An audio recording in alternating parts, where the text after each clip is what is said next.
The views and opinions expressed in this video/podcast are those of the hosts and guests and do not necessarily reflect the official policy or position of any affiliated organizations. The information provided in this podcast is for general informational purposes only and should not be considered professional advice. While we strive to provide accurate and up-to-date content, we make no warranties about the completeness, reliability, or accuracy of the information shared. Listeners are encouraged to do their own research and consult with professionals when necessary. By tuning in, you acknowledge that any reliance on the information provided is at your own risk. Okay, so welcome to Tangdila. This is our Halloween special. This is Jay. This is Pat. And Reggie? Ngayon, ang pag-uusapan lang natin is yung mga experience regarding Halloween. Mga naka-costume kami. Kita niyo naman si Sakuragi. Gunggong! Si Legolas. Ako pinatay na ako ng kamag-anak ko. So, ayan. Ang mananahi. Sige. So, ayan. Kamusta ang mga experience nyo ng Halloween? Kayo muna. Ikaw pa. Hindi ko malilimutan yung manonood ka ng TV kay Nolly kasi yung magandang katibayan. Kasi yung pinipicture niya ron, laging Mindoro. Kasi siguro taga Mindoro si Nolly Castro. Then, habang nanonood ka, bilang utos sa kanan nanay mo, "Uy, bili kang mantika, bili kang toyo." Mayroong malaking puno sa amin na pinaniniwalaan ng mga bata na may kapre doon.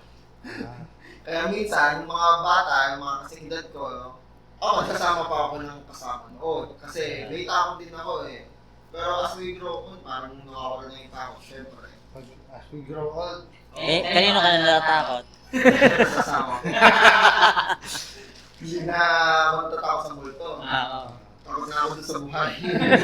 Kaya hindi naman ako takot po sa buhay. Hindi ako natatakot sa multo. Pero, ewan ka, sabi nga nila to see is to believe. Pero siyempre, nararamdaman naman yun. Speaking of ganyan, may experience ako na na parang nakaramdam ako ng multo talaga. Kasi nung time na namatay yung pinsan ko, di nag-brown out, parang nagtatakutan sila nagtatakutan yung mga kakamatay na ng pinsan ko siguro mga 1 or 2 weeks ago pa lang. Ngayon, nag-brown out nga, nagtatakutan. Ako, kahit brown out, ayoko makisiksik sa kanila matulog na magkakasama. So natulog ako mag-isa doon sa kwarto. Tapos nalimpungatan ako ng madaling araw. Nakagilid ako mahiga. May nararamdaman na naglalakad. Palapit ng palapit sa akin. Tapos nakatingin ako parang nakita ko na naglalakad talaga. Tapos lumakbang sa likod ko. Tapos yumakap. Tapos tsaka lang ako nakagalaw. Hindi ko alam kung or sleep paralysis lang siya. Pero kumbaga, naano ko rin yung experience na yun, talagang kakabahan ka rin talaga eh. Parang Hindi mo nakita yung mukha? Hindi ko nakita kasi nakahiga ako, parang nakikita ko lang yung paan lumalapit sa akin. Kumbaga isang direction lang yung tingin mo. Oo, kasi hindi ko maibaling yung leg ko eh. Oo nga. Hindi ko maitingin sa taas, parang nakikita ko lang yung paan palapit sa akin. Nakahiga ako sa lapag lang sa banig lang. Alam mo na, mahirap lang kami. So, Ako naman, nung lumalaki ako, may mga kamag-anak kami sa Iloilo. Malaki ka na nga ngayon.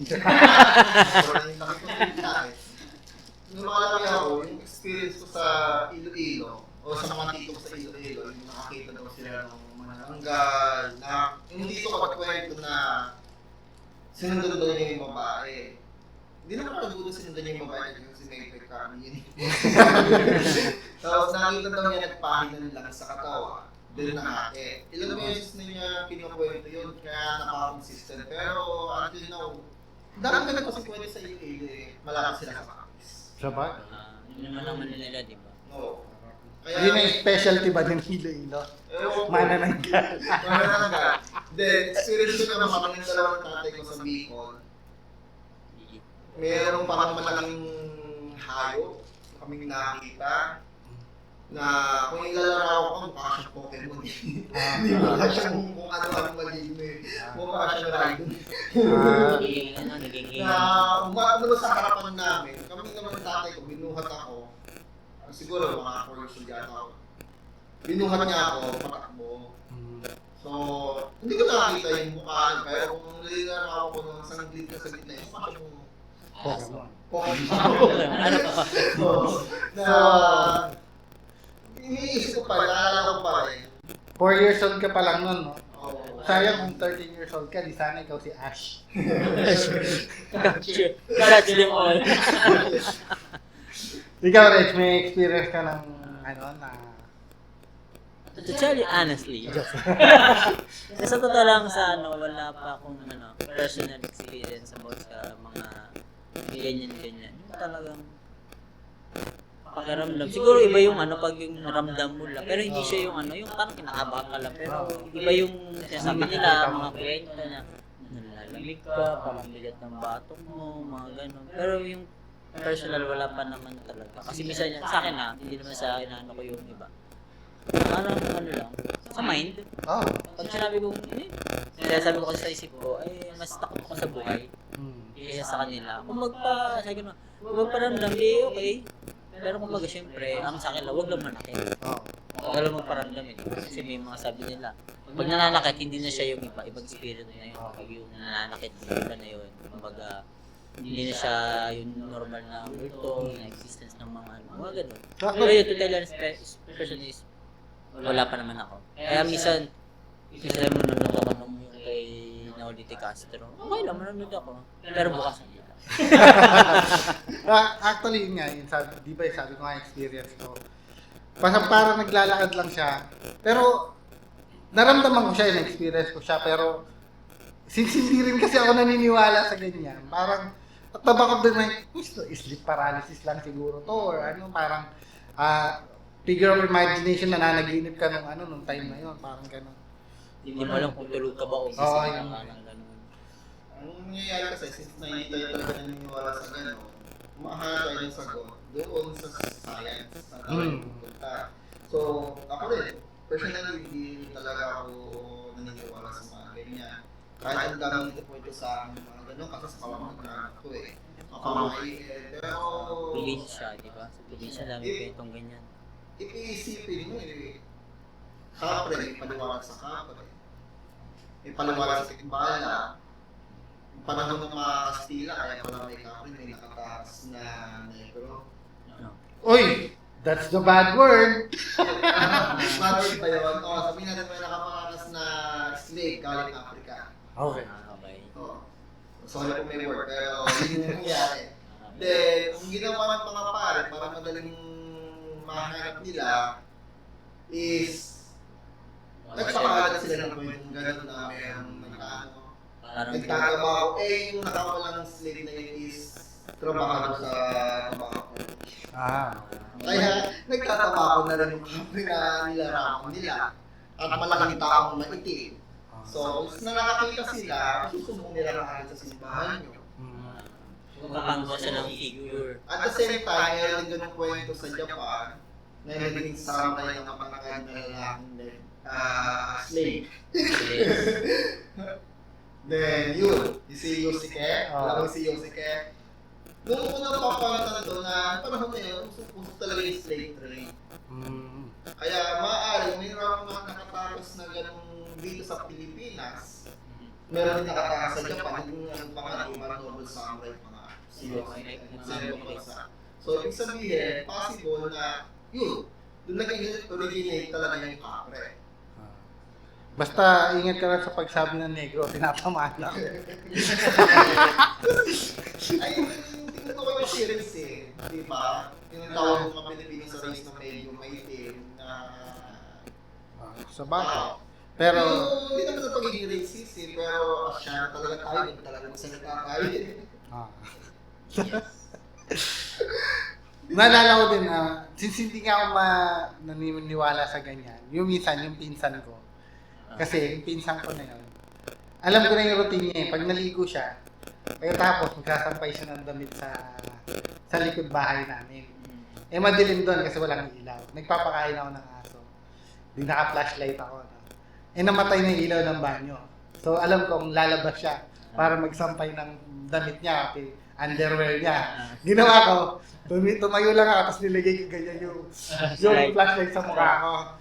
Ipaglabas niya, lumingon pa siya sa kabilang side. Ganon. Nung nakita niya ako, naligas talaga. Kung hindi pa ako tumawa. Tawag-tawa ko eh. Kung hindi pa ako tumawa, akala niya raw talaga nakakita na siya ng multo. Kasi seryoso para ganon. Speaking of that, yung barkada ko may lola. Bali, lola ng nanay niya, so tapos siya sa tuhod. May nakasakapay na damit, malawang na kasi mata noon. Tapos, nung lumapit siya sa damit, kinausap niya, sino ba ika? Kami ng mga lolo. Enzo, ako ang asawa mo. Hindi mapatay ka na. Parang sa parang nantiyalat lang siyang nagkasalita sa damit. Akala niya yung asawa niya. Labo kasi ng mata niya, yung nakasapay yung damit, kinakausap niya. Tapos maya-maya naman, lumapit siya sa amin. Andun yung asawa ko pumanaw na. Pagkakasalita kayo. Anong sabi sa'yo? May pera daw siyang tinago doon sa nagmadali yung magkaanak ko. Meron siya nakakuha ng pera ng tinago doon sa... Talaga may nakita silang pera ng nakatago doon sa maliit na bako sa... Natawag sa kanilang... Kasi yung bahay dati, diba? Nung sinaunang bahay is... Yung ilalim is pambahan kasi binamahatikan. Nung pinagawa nila, yun yung naging bodega nila. So may nakita silang pera ng... Hindi naman malaki yung pera, pero mga coins na sailing. Pero yung edad is mga 1870. Hanggang ngayon, nakahingi nga ako sa kanya nun eh. Nasa akin pa yung 1903 na pera. So, tama nga yung sinabi yung damit. Kami naman yung kinakausap niya kung tutuusin. Hindi, pero tingin siguro, baka sinaktan na nag-boses na kayo, pero totoo, meron talaga siyang na naririnig niya, baka lang yung kayo lang yung naririnig. Tingin ko... Hindi talaga, meron siguro siyang narinig talaga. Kasi sabi, tama naman yung sinabi, hindi naman sinabi, may nakatago ka, may pera dun sa, di ba? O baka naman na lang niya. May siya tawag doon? Dementia, tapos naisip niya meron siyang tinagang pera doon. Pwede rin, pwedeng gano'n. Ano na siya nun eh, 87 na, ngayon siguro, malapit na nasa 100 kasi ngayon. Kasi nung parang early 2000 kinumain din eh. Alam mo, may nakita kaming pera, hindi naman marami, hindi naman malaki. Mga centavo na. Pero Malumang pera. Pero May value siya yung nakahingi ng ilan kasi meron din kaming maliit na kolektor ng mga coins. Magkano rin yung pagka pina-check mo yun. Kaso maliit ang bahay niya kasi hindi naman siya naalagaan. Yun lang, sa bagay, pagka may na. Medyo mababa ang value niya pagka maraming scratch. Ako din, nag-iipon ako ng mga coins na gano'n. Yung tawag doon, yung girlfriend ko, sobrang matatakutin nun. Masyado siyang naniniwala. To the point na mula nung naging kami halos, ilang beses na lang ako nakapanood ng horror movie. Napakabihira na kasi nagagalit siya pag naririnig niya. Yung mga ganun, mga multo-multo. Pero baliktad naman yung asawa ko naman. Gusto niya manood lagi ng horror. Ako baliktad kasi sa aming dalawa ng asawa ko, ako yung hindi may nanonood ng horror. Nakakatulog ko kasi. Ano naman? Sa akin kasi, parang nangyayari, nagiging predictable siya. Pag alam mo intense na yung nangyayari, hindi nililitaw yung multo. Kung kailan hindi mo ina-expect, pinanalilitaw yung nakakatakot na bagay. Tsaka sa horror movie ng Pilipino, pagka ang trabaho mo katulong o kaya guard, sigurado mamamatay ka. Sige yung magiging racist, napansin ko sa horror movie ng Amerika, nauna na lang yung mamatay yung black. Kasi sila sila yung number 1 na mamatay yung black best friend sa horror movie. Hindi na sa pagiging racist, nakita ko lang sa panonood ko talaga ng horror story. Call out ko lang din, hindi pala katulong na kasambahay na nga pala tawag ngayon. Wala kasi kaming kasambahay, kaya hindi ako sanay. Mga kasama sa bahay. Kaya nga ginawa ng parody ng scary movie yung mga ganun, diba? It's always a black guy. Not diapers. Sa Pinoy naman, ewan ko nga, napaka-konti lang ng palabas na Pinoy na horror na maganda. Ang mga pinakat tumagal ito siguro, di ba yung Shake, Rattle and Roll. Dami nun, hanggang 11, hanggang ilang. Sa sobrang dami, lahat walang kwenta eh. No? Ang pinaka, ang lagi kong naaalala pag sa Shake and Rattle and Roll, yung yung kamukha nung yung labubo natin ng mga bata tayo, yung undi. Hindi, gusto tubig. Yung nakatira sa CR. Nalalabas. Parang napaka-indar yung speech na umbing na to. Pero hindi naman siya mapili sa tubig. Kahit saan tubig. Kahit saan tubig nabubuhay siya. Pero napaka-indar yung species niya. Sa isa nagtataka ko. Then, kahit hindi mo alam yung pag nagbukas ka ng TV, alam mo Philippine horror, alam mo bakit? Bakit? Makusok eh, may nagsisila. Sa umpisa, laging ganun. Kahit gabi na, may mausok pa sa gubat. Lagi na na nagsisigaw nila. Tapos yung gubat nila, gubat na, pero malinis. Walang dahon sa iba. Kaya napapansin ko sa mga Philippine horror story. Sorry talaga, di lang ako fan ng mga horror story. Kahit Pilipino man yan o Amerika. O kahit international yan. Gusto ko mga horror story ng mga Korean, mga Japanese. Japanese kasi nanawan ako kasi yung horror story nila kasi is based on sa Japanese mythology. So, kapag ng kanilang yung kanilang culture nila. Yung Shutter, gandang-ganda ako sa Shutter. yung yung kabit niya yata yung photographer. Tapos yung bandang muli yung babae nasa kaya pala sumasakit yung Ang bigat-bigat ng nararamdam niya. Ang hindi ko malilimutan sa Japanese horror story, syempre yung The Ring. Ayun, isa pa yung The Ring. Yun, gulat na gulat ako yun. Ako hindi. Wala. Nagugulat ako talaga. yung Japanese version niya. Isa nagulat. Doon ako nagulat talaga eh. Titig ka eh. Kasi Nagalaman lumabas biglang. tsaka yung multo doon sa The Ring na Japanese version hindi siya yung kagaya ng mga multo sa Pilipino or na masyadong papansin. Yung kanya bigla lang gaganon lang yung kamay. Parang napaka-subtle lang ng mga Pero matatakot. Tapos may part lang na yung lalabas talaga na siya. Tsaka hindi mo alam kung kailan lalabas. Sa Pilipino. Alam mong lalabas siya eh. May expect mo kasi sabihin mo. May sound effect. Alam mo ba, kuha mo sa sound effect. Huli na eh, no? Huli na agad sa sound effect. Pakinggan mo lang yung sound effect. Ilalabas yan. Hindi ka na magugulat, no? Then, sa tarin lang, naisip ko, paano pa pag yung TV, pinakot sa isang TV, mali-mali yung masyamos. Sabi Siguro siya doon. Magkabi ng TV. O kaya yung TV nasa tapat ng balon.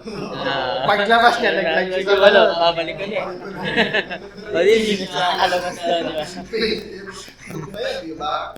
Ay, tabud sa balon yung TV, o. Kasi diretso ka na, maglabas sa TV. Ito ba sa TV, diretso sa balon. Sabi yung horror talaga, natatawa ako. Pagka kasi pagka gagawa mo lang talaga siya ng katatawanan. Sa utak mo, parang hindi ko masyadong matakot. Parang, hindi talagang naisip ko ako pinapanood ko yun eh. Kasi yung unang nakita ko yun, syempre, nung nakita ko yun, may hindi pala sa Japan. Yun ang unang inisip ko. Kasi yung costume niya, di ba, white lady? Tawag ka na ng white lady. Narinig ko white lady. Siya, hindi ko na DND. Nag-DND kasi ako lagi. Medyo may naabangan ako tao. Natawag na po siya ng white lady. Hindi ka pa nagsasaing. Lumayas ka na, hindi ka pa nagsasaing. Kaya nga mga umalis eh. Yun yung katakutan mo. May pangalan ba itong white? Sa kanal pangalan. Sa bagay, white lady talaga eh. Nurse. So, ayun, ano pa ba? Tapos yung mga pamahiin, daming pamahiin pagkasabi. Mga araw. Sa sementeryo, pag napunta ka sa sementeryo, ang daming pamahiin. Natawa ako doon sa napanood kung kailan na content eh. Ano siya, parang, ano daw ba yung mga tugtog na hindi pwedeng patugtogin sa burol? Yung ano, Yung dati, oo. Pero ngayon, di ba parang meron yung masaya lang mag-isa ng larry. Hindi, yung Hindi naman ganun kasaya. Parang hindi na siya yung laro lang. Di kita. Isipin mo, burol, no? Ay, yun sa'yo, narinig mo yun. Meron ako napanood video, puro may nagko-concert eh. May iba na yung... Iba na ngayon. Pero nakakatawa yung ano, sabi nila yung mga, ano ba yung mga sinabing kanta, yung See You Again. Tapos isa, Breathless, The Chorus. At talagang wala, no? Breathless eh. Tawa-tawa ako, sabi. Leave me breathless. Diba? Sa burol lang kanta yun. Sa ano, yung mga content creator, yung mga ano, vlogger, ano ko lang naman. Kasi may nakakita akong content creator. Anong ginawa niya? Kinakain niya yung mga pagkain binili sa pagkain. Galing sa ano, sa burol, sa burol. Hindi, sa burol, sa cemetery mismo. Yung mga inaari sa patay. Kasi may mga ganun kasi. Kami, nag-aatang. Chinese yata na ano. Atang. May mga Sabi ganun. niya, sasahin ko kasi yung pagkain. Pero kasi pag iniwanan nung namatay yun, hindi. Oh. Respeto na lang, di ba? Sabihin mo, hindi ka na naniniwala sa ganun. Ako, given, hindi ako naniniwala sa ganun. Pero, hindi ko naman babastusin yung Hindi, tsaka Paniniwala niya. in reality, pag nanakaw pa din yun. Oo, tapos ang May masaya yun eh. Oo. ikaw content mo pa. Yun, isa pa yun. Okay lang sana, sige, nagugutom ka. Kainin mo, pero yung ipala mo pa sa buong mundo yung ginagawa mo. Ginagawa Di mo, ba? nagayayama ka ng mga ibang taong bata. Hindi, tsaka sabihin na natin ano, alam din naman ng mga nagdagay dyan ng pagkain na mawawala yan, kukunin niya ng ano. Oo, ng mga ng pakinabangan ng iba, di ba? or kung ano man tawag doon, lalanggamin, Oo, masisira basta, siya. iba pa. Basta alam nilang mawawala rin yan dyan. Kaya lang, respeto naman, wag mo naman ng i-video, di ba? Oo, parang alam mo. Kasi- Kung patay gutom ka, huwag mo na i-video. Kung gagamitin mo yung patay gutom, huwag mo na lang i-video. Diba?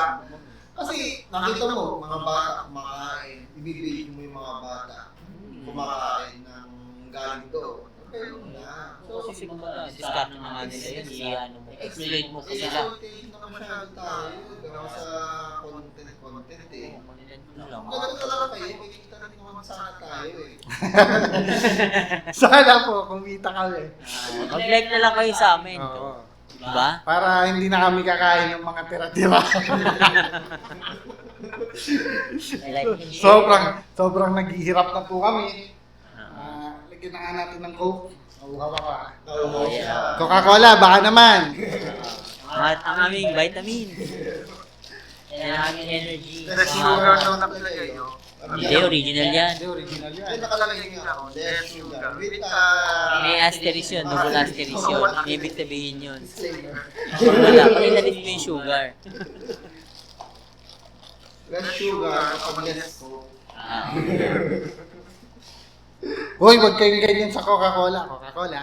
Baka naman. Ito talaga nasa sa ibang soda. The best. The best talaga to. Pero kung bibigyan kami ng Pepsi, okay lang din. Okay lang eh, Pepsi. Open kami sa sponsor. Kung sino man ang may kabutihang loob. Marami na mag-vlog kami. Nandito kayo sa channel namin, di ba? Oo, kasi ako eh, may mga maraming tubig sa bahay. Nagtutubig po ako, bihira lang ako magsoda. Lalaki yan. Oo, Kaya kaya lang ako, sorry. Okay, salamat. Oh. Ano pa ba? Tas yung mga nakakadila nga pala. Ayun, sa sementeryo, ano ba mga experience nyo pag napunta kayo sa sementeryo? Kayo, ano mga experience nyo? Ako yun, yung ano, kasi ginagawa project ng mga teacher namin dati sa elementary. Yung magdadalakan ng bola ng bila. Hanggang sa klase. Sa public school yun. Oo. Sa public school, marami. Alam kong hindi mo naranasan yan sa first half ng buhay mo. Kasi Naranasan ko yun. private school kita. Nag-public din ako sa kalang private din. Nag-public ako sa public. Ah, Naranasan ko yun. Ako nga pala, nung pinanganak ka nga pala, minalas na ito. Talagang hirap naman talaga. Hanggang ngayon, napakahirap namin. So, kung magsisend kayo ng Gcash, pwede naman. Sobrang hirap ko. Ipa-flash namin sa screen nila yung Gcash. Gcash account. Mga classmate namin na nasa abroad. Ito na lang kinakain namin. Lunch to, lunch. Hanggang dito na po yan. Abutin pa ng mga nangyayari. Ano pa ba sa mga memorable sa ano? Ano naman napawala? Iba naman napansin ko sa sementeryo kasi sa ating dito sa Pilipinas, bukod kumpara mo naman sa ibang bansa. Ewan ko, kasi dito sa atin sa Pilipinas, parang alam mo yun, yung mga ating himlaya na tinatawag. Isa parang walang urban planning. Oo, basta ko.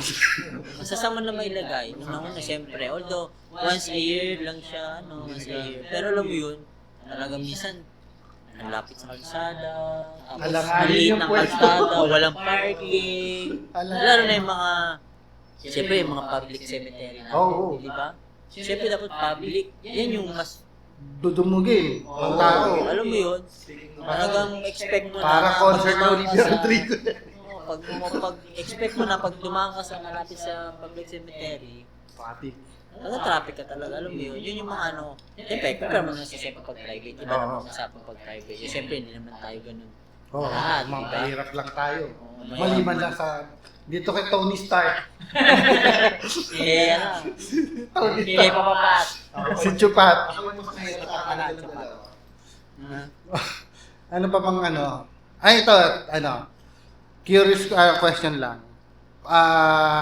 Knock on wood, may pag namatay kayo, ano yung ano? Ako kasi, gusto ko talaga, kremita ko eh. Kaya kremita. Actually, sa totoo ngayon, ewan ko, dito sa Pilipinas, natin naman kasi talaga ito hindi naman po sa Oo. di ba? Ewan ko lang kung may nagdala ba sa atin ng cremation.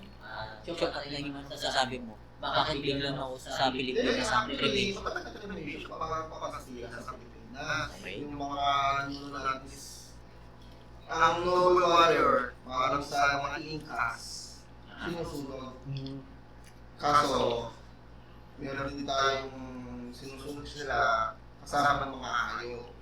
Dahil yung gagawin ako sa mga, especially sa Mindanao, hindi ko sila kasama ng ibang religion. Oo, pero di ba, ang di ba mga... Sa mga Luzon, meron tayong sinasabi sa pader, sa mga mountains, mga sa floating cemetery. uploading ng captain business, may sagana. Di ba meron pa kayo nilalagay sa banga? Meron na sa mga Gagawang halimaw sa banga. mga balanga, tawag ng mga balanga. Oo, yun.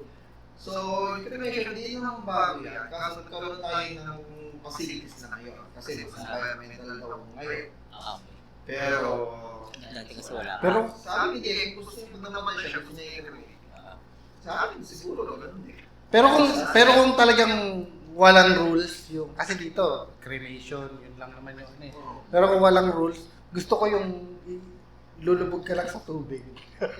Ako, gusto ko kung makalulubog sa tigil, madala ako sa Yung ilulubog ka lang sa tubig, kunyari sa dagat, na buo kang ano, ilulubog ka lang. Sasayang ka na. O, yan ka na doon. Para may kasama akong fishes. Kaya siyempre, Kung maaari ko man hindi, ang pangarap ko, dalahin ako sa araw, doon ako i-cremate. napaka-expensive naman ng ano mo. Taas ako na rin, di ba? Pero meron din, di ba, yung ginagawang diamond? Gaya mo, i-carbonize. Oo. Yung mga Sobrang mahal. Tingnan mo, pero ko lang kung gagawin malaking diamond na kayang gawin sa katawan na. Maliit lang daw. Sobrang liit talaga kasi ilan lang naman yung carbon sa atin kapag inantay, kinarbonize. Mali, pre, Andrew. Ika-carbonize, marami May nila. process pang... Wala pa pinaka-carbonize sa Pilipinas, sa totoo. Kasi ginagamit sa industrial yan. okay. Pero din sa process noon, tapos binibili yung carbon. Lalo na sa mga manufacturing ng kotse, Yung mga face lang kasi yung kinaka-revolution. Pero nauso nga ngayon yung ano yun.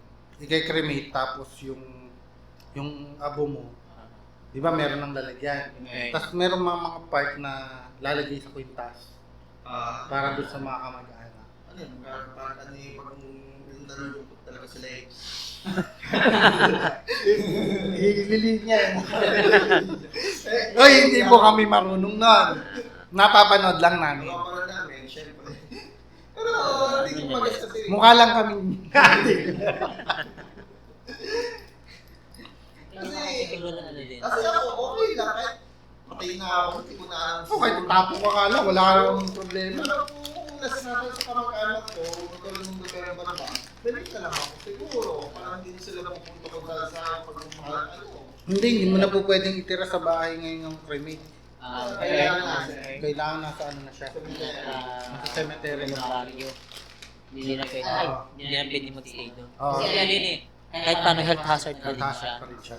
Kasi kaya ko alam, kasi yung tatay ko, tsaka yung pinsan ko na kinuwento kong namatay, cremated yun. Tapos, nung ano nga, hinanap na nila ng paglalagyan kasi inaano na raw. Sa Pilipinas na naman. Kasi dahil yung sa state US, may yung rules naman sila. Marami akong nakikita sa pelikula, di ba? Oo. Yung cremated nila, sinasahod nila kung saan-saan, or nasa bahay lang. Minsan pa ka, nahulog yung jar, yung pusa pupunta ron, pag-uhukay. Tapos may kwento lang ako. Ito yung pinakikinggan ko podcast, yung Cool Pals. May kwento sila doon ng tungkol sa patay na tawang-tawa ko eh. Kasi yung isang komedyante doon, yung isang member nila, namatay yung tatay niya. Ngayon, nung papunta yung mga kaibigan niya komedyante, sinabihan niya, sabi niya doon sa huwag kayong mabibigla pag tumingin kayo sa kabaong. Kasi yung tatay ko, i-cremate siya dato. Ikin-remake. Eh, hindi dapat i-cremate. So, biglang ihinto, medyo sunog tuloy yung kalahati. Di, baka mabigla kasi kayo, in-inform ko lang kayo. Tapos pagpunta nung normal lang yung tatay niya. Tapos, yung mga komedyante tuloy, nagpipigil na ng tawa kasi ina-expect na nilang sunog. Siyempre, ikaw expect mo. Pagtingin mo, normal. Yung wala lang yung nangyari. Wala namang nangyari. Sinaw niya lang yun. Hindi mo nasipay siya yung namatayan, di ba? Nag-joke siya. Pero actually, ganun din ako kahit nung ako namatay yung lolo ko. Ako din yung nag-joke eh. Para gumaan yung Makaramdam, siyempre. Yung parang gumanan yung pakiramdam ng mga nakikiramay sa'yo. Kasi pakiramdam mo tuloy na sila yung bigat na bigat dahil nakikiramay sila.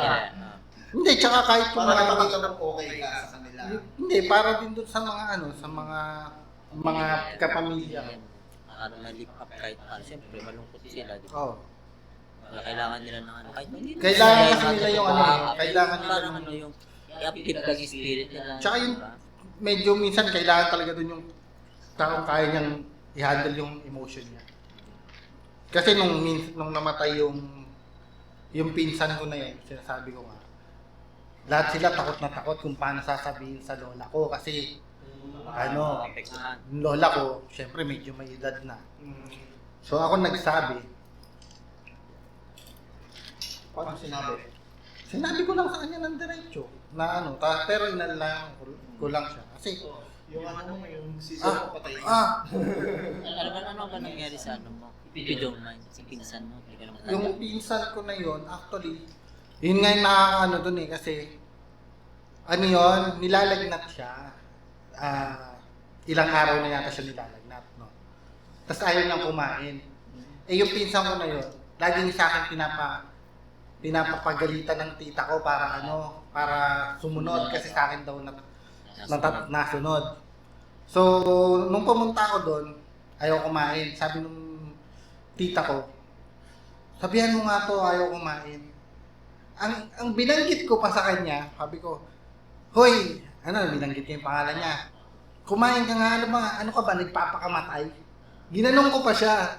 Tapos, kumain ka na dyan ha, tapos umalis na ako. Kasi magkaiba kami ng bahay, magkapit-bahay lang kami dito. Pagdating ko, kakaupo ko lang, sumusunod na pala agad yung tita ko. Kasi, nag-collapse nga raw yung bata. Kasi nga, tawag yun, baka kung hindi pa talaga siya kumakain. Ano masabi ng doktor sa kanya? Ano bang ano? Feeling ko yung sangipin niya yun na komplikasyon eh. Pero hindi ko alam eh. Yung mga bulok-bulok ng ngipin niya, parang ganun. Hindi niya pinapabunot yan. Hindi, 7 years old lang yun eh, no? Hindi nagpapa-check up eh. Alam mo naman sa mga pamilyang may mga sugarol, hindi masyado importante ang buhay ng tao, mas importante yung pantay ah. So, kasi natin yung kalusugan natin bago ano eh. Yung kasi ngipin, ano yun? Sa ngipin, delikado kasi yan. Oo. Diba? Malapit tutusin pag na-infection ka sa ganyan, sa ngipin. Oo. Malapit sa utak. So, takin naman Diretso agad. Diretso agad sa, maraming biglang komplikasyon mangyayari sa iyo. Right, hindi ko matandaan kung ano eh. Basta alam ko, inabot ko pa siya doon na buhay.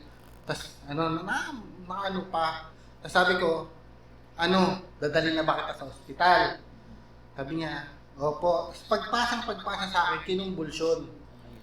Ngayon, nung kinumbulsyon siya, siyempre pinipigilan kong magsara yung bibig. Eh ako din yung magbabike sa kanya. So, pinahawakan ko dun sa tita ko para siya yung maghawak. Eh, ako kasi, kagatin mo na yung kamay ko, okay lang. Huwag mo lang maisara or makagat yung dila mo. Eh, nakita ko yung nanay niya. Ayaw naman lang pigilan yung bibig sumara. Ayaw mo kamay mo. Eh, kasi ako wala akong mahawakan, talagang pinigilan ko lang na maisara niya. Eh, syempre, masakit din ka. Naintindihan ko naman, masakit. Kaya lang, sa akin kasi pag life or death, sacrifice. Kasi tatakbo lang naman namin sa clinic. Pero talagang time niya na rin talaga eh. Kasi close yung clinic, close yung hospital din sa malapit. Ang layo pa ang tinakbo namin bago ano. Pag gano'n, hospital yung nakaagad. Hindi, yun na yung pinakamalapit kasi na Hindi malapit para mag-first aid man lang. Tapos tsaka namin tatakbo sa ospital. Pagdating dito, sarado rin yung ospital dito.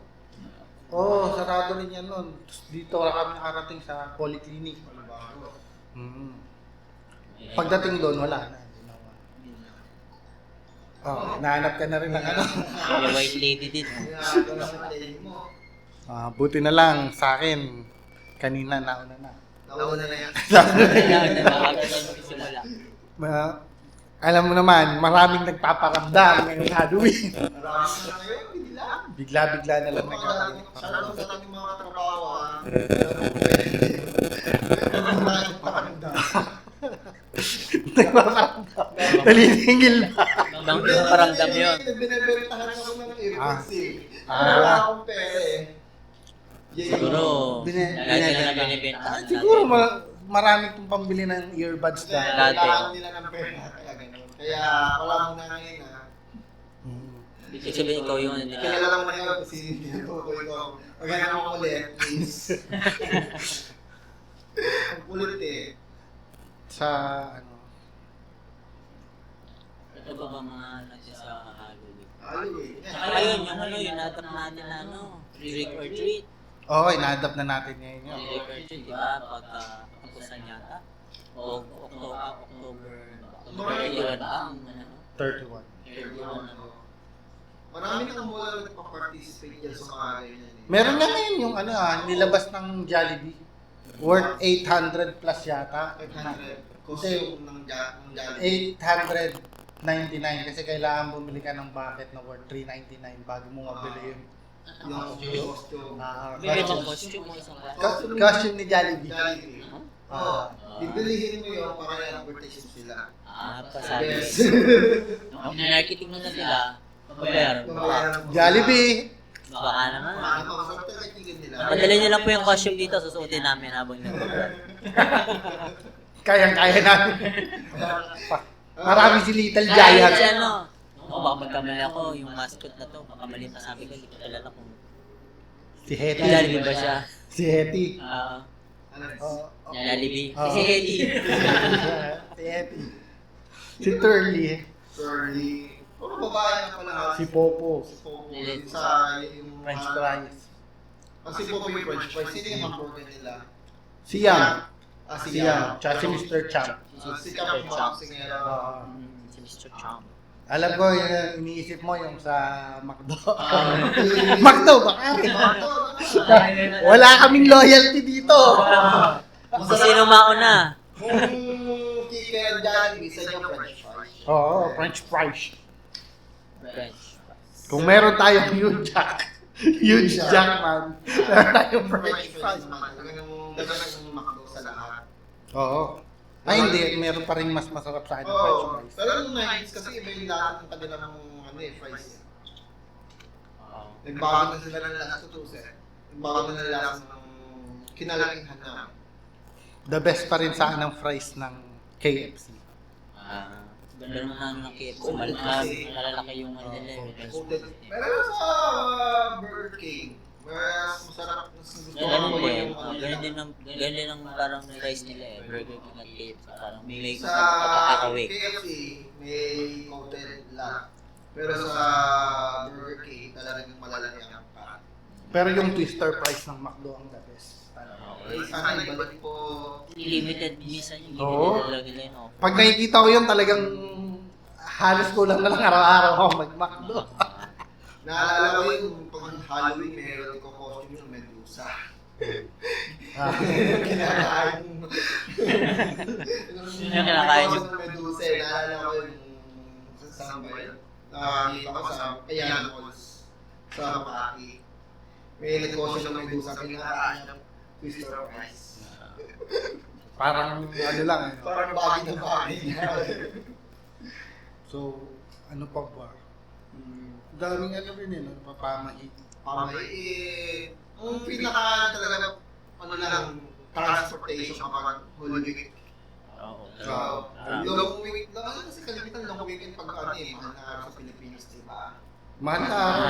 Mahal na araw. Undas. Pundas. Pagpundas. Kapag holiday sa Pilipinas, nagkakaroon ng long weekend yan. Isa yan sa mga inuwian ng mga kapatid Pilipino kapag yan, undas. Mahal na araw, Pasko. Yan, yung mga top 3 na yung inuwian nila yan. Talagang hindi nawawala yung mga long weekend niya dyan. Ano bang undas natin? Long weekend ba ngayon yan? Hindi ko alam, pero Ngayon natin kung... kahit naman hindi long weekend yung ginagawa Ah, niya. Long weekend, no? Kasi Friday is 1.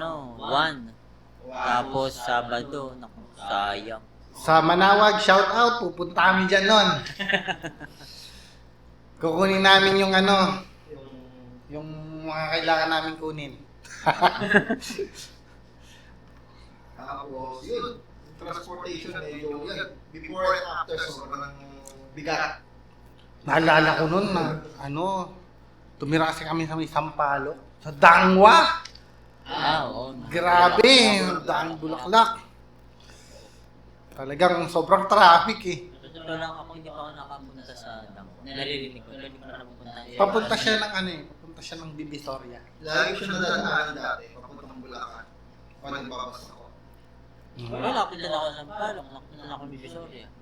Oh. Wala lang, siguro daan ako, di ko lang daan na pala yun. Pag nakita mo naman ang bulaklak, dama na yun. Hindi, alanganin eh, kasi nung lang, ano ko, baka naman pag... Street lang yata yun eh. Street lang yun, maliit na street lang yung tutusin eh. Talagang doon na siguro nag-settle na dito yung mga bulaklak. Parang yung ano ba yung Banawi ba yun yung mga parts naman ng Ano mo to? Oo. Street Street lang. Street lang din yung Banawe. Ano, puro mga... Di ba, napakaganda ng Halloween special namin kung ano-ano pinag-usapan natin. May motor pa. Traffic eh. Pag gano'n talaga traffic. Pasensya na po kasi hindi talaga kami naniniwala sa mga multo. Mga kung ano man yung paniwala nyo sa religion nyo, kung ano man yung paniwala nyo sa Halloween, we respect that. Hindi naman yung iba ayaw ng mga costume. Naalala ko nung dati. May nag-costume ng Halloween. Ang costume nila, Pare, tsaka madre. Sabi namin, ang weird. Hindi naman kasi weird kasi All Saint Day. Ang ako is All Saint Day. So, kung tutuusin, mali yung description ng Pilipino. All Souls kasi yung All Souls Day ang November 2, All Saints Day ang November 1. So, araw ng mga santo yun. ang November 1. So, kung magkukusyon kayo ng pare, madre sa uno, okay lang din sa atin. Kasi nasa kalenda. Pero, Ibig sabihin, Pero, wala ng mga pero colors. weird kasi nakasalayo natin 31 is whole Halloween. Halloween. 31 talaga ng Halloween sa US na inaalam natin. So, syempre, itong simbahan para makapromote nila yung mga saint, nagko-contribute sila ng saint. Tulad ni Saint Patrick. Saint Patrick. Saint- Ganyan ba yung tsura ng Saint Patrick? Hindi naman sa talaga Irish. Ay, si ano yun, di ba? Yun yung Yung ating Pilipino. Valentine. Santo. Yung Pilipino Santo natin. si San Lorenzo. Alam si Inano lang yun. Oy, siya lang yun. Cancel mo siya. Kasi papasana kasi nila eh. Gagawin pa kang batas dati yung panahon bago. Nirequest yun nung namatay. Nung namatay siya. Meron pa nga isang umiyak eh. May kilala ko umiyak dahil namatay. Kabarkada natin. Oh, talaga? Sino yun? Hindi ko lang. Hindi ko lang nahandaan. Kasi graduate tayo ng high school. Dati natin kabarkada. Kasi, Dati. hindi ko na naalala yun kasi Dati. graduate tayo ng high school, di ba? Hindi, kung dati, hindi ko nakilala. Sabi ko, parang mas nasaktan pa ako ng pagkamatay ni Nida Blanca kaysa sa pagkamatay. Kasi yung pagkamatay ni Nida Blanca, hindi mo ma-accept na ganun yung pagkamatay niya. Medyo tragic. Oo. Nangungot or ano. Hindi naman sa ina-undermine ko yung pagkamatay niya, pero it's natural eh. Natural death, kumbaga. At least di siya na nahirapan ba siya doon? Nung tulog? Natural? Okay. Natural din. Natural pa rin yun. Okay. Eh, hindi na black kasi sa akin. Okay. Medyo, yung karumal din mo sabi. Diba? Kaya Yeah. marami din nagalit. Then, si FPJ, sa akin, nasa stress siya. Same thing nangyari kay Marta. Yung, gagaya nun, isa pa yon kay Eddie Garcia, pagkamatay niya. Eddie Garcia is... Ang lakas-lakas niya pa. Tragic din yun. Tragic din yun, Yung na-accident accident siya, di ba? siya. Diba? Yun yung mga para sa akin na medyo, kumbaga, hindi ka handa na, yung kay Rico, syempre, bata pa siya. Syempre, kung tutuloy. Kaya lang, ano sabi mo? Wala akong sinabi yung gano'n. So, Kasi, ano ngayon is, at mystery pa rin kasi yung kanyang pagpanga. nagpunta kasi kami sa Dos Palmas. Doon siya namatay, di ba? Nagstay kami sa Dos Palmas ng 3 days. So, kausap namin yung yung isa doon na guide. Sabi niya, alam ko ang lahat ng kwento dito. Pero ayaw niyang sabihin sa amin. Siyempre, alam niya. Medyo, Ultimo yung di ba, doon din mismo yung mga kinidnap Nakakilap ng Abu Sayyaf. stage. Yun. Oo. Kaya grabe rin doon sa resort na yun, yung tipong Secure na nila. secure Kasi talaga. Dati kasi maluwang ang security doon eh. May lumalapit pa lang na na bangka na hindi nila kilala. May nakakano agad, may mga naka-M16 na. Nakatutok na agad pag nagkamali. Kasi hindi ko alam talaga kung sino yung nasa gamit. Makamali ko, Chinese relationship yun. Kung saan galing. Basta walang Saan ba nakaharap na yun na tubigan? Palawan kasi siya. Palawan So, ibig sabihin, West Philippines siya. West Philippines Sea. Okay, so open water po na siya. Okay, so ayan, ito po ang aming Halloween episode na iba-ibang multo-multo pero kung ano-ano na rin kinapuntahan. So hanggang sa susunod po, bye-bye!